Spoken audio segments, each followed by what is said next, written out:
I hate that I will never experience the happiness that Somali haters experienced when they actually thought the TPS program affected more than 9 Somalis. Like, they really thought that was it. All the Somalis are just going to disappear.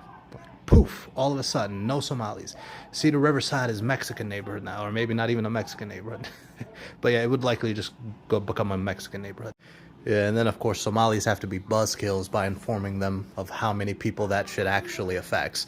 You should have just let them be happy, you know? Hey, how about this? You pretend to deport us and we pretend to be deported. Deal?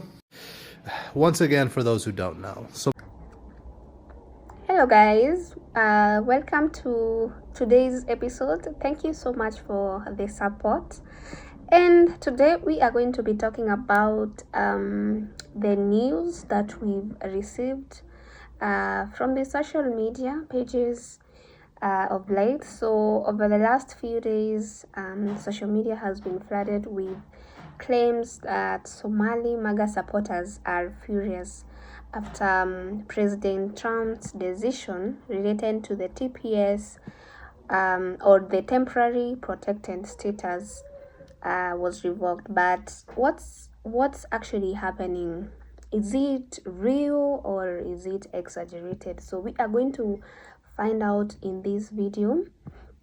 So TPS is temporary immigration protection granted by a Department of Homeland Security.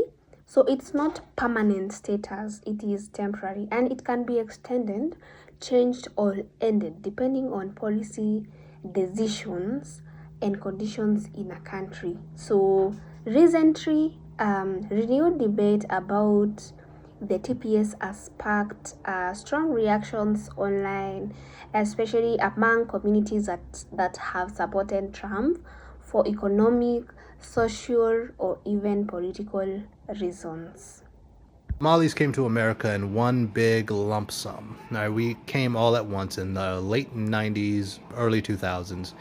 By the 2010s, 90% of us were citizens, and by the 2020s, 99% of us were citizens. The immigration process has nothing to do with us anymore. Right? It's done. It's a ball game. You might have had something back in 2005, but it's 20 years too late. I promise you, the Trump administration tried to look at ways to deport us and found out they genuinely had nothing. Like, it's decades too late. Now, if you'll excuse me, I have to collect welfare and impregnate a... You know what, President Trump? This is for you, man.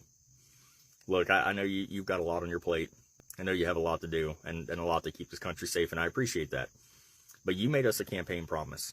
And I remember you said it at every stop. I'm going to fix the economy and get prices more affordable. You ain't done none of that. Not even a little bit. Stores are price gouging us on tariffs. Stuff that they're putting on tariffs on.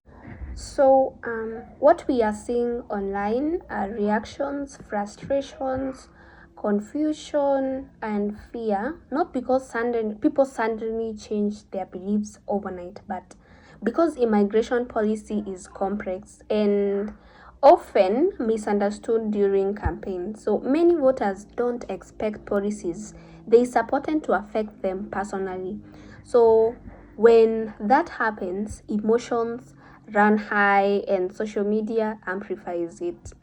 So it is important to be clear, not every Somali American is a MAGA. Not every MAGA supporter is affected by the TPS, and not every viral clip tells the full story.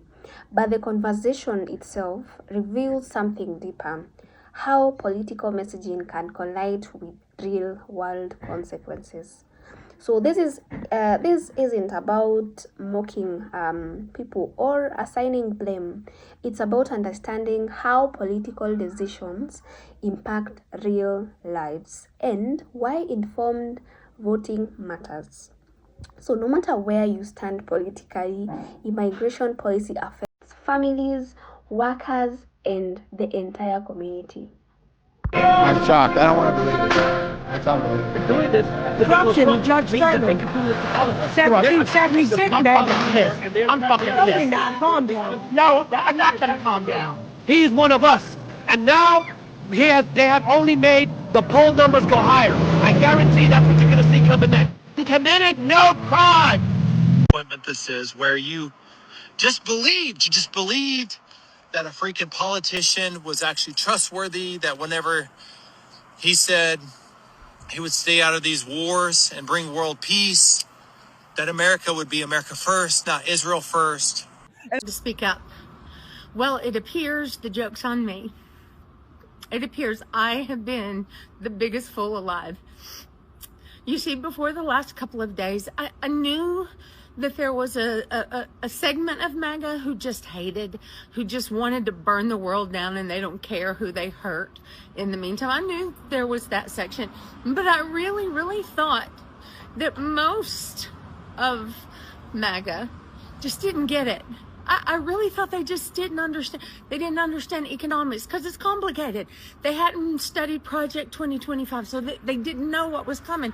But I really thought when he got in there and started doing the things that hurt so many people, that they would realize, and that they would. But they don't. I got laid off this morning because the Trump administration cut off all federal funding for childcare. I worked in a behavior treatment and reduction autism center. They had to close one of our branches today and laid off all employees because this administration is awful. Awful.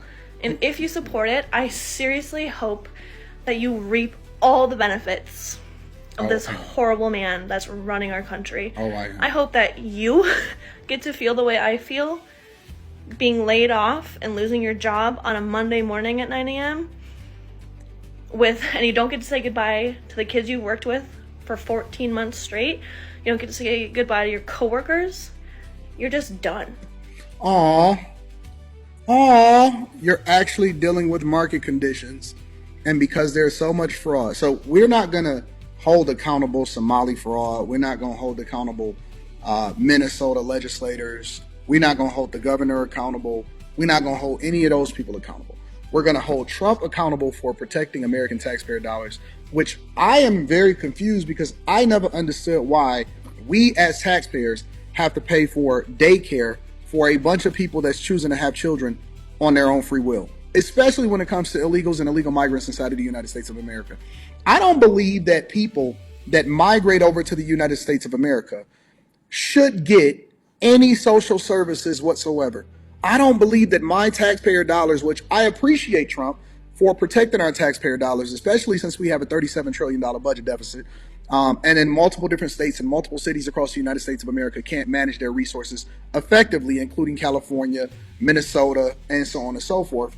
But I guess my point that I'm making is that I think that individual private industry should be the ones that determine whether or not an industry is sufficient or a business can sustain itself. It should not be based off of the federal government. The federal government, in my opinion, should not be funding childcare in any capacity. I don't understand that. So when it comes to you and your skill set and your job and whether or not you can say goodbye, people get laid off every day, B.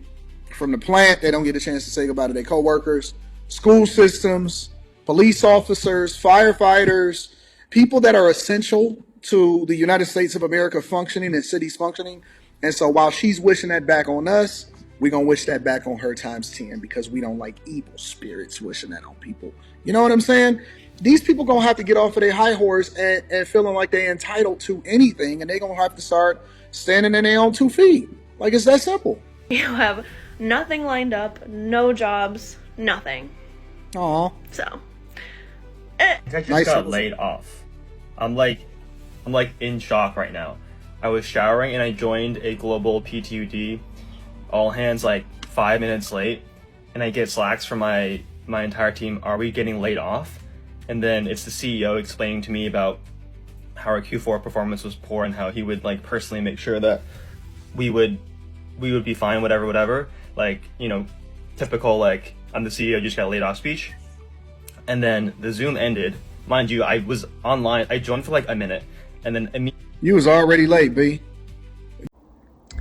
So I want to hear from you guys. Do you think voters fully understand policies like TPS before elections or before participating in elections? Or do campaigns oversimplify complex issues? So drop your thoughts in the comments section, and if you want more breakdowns like this, make sure you subscribe to this channel and also like. Thank you, and see you in the next video.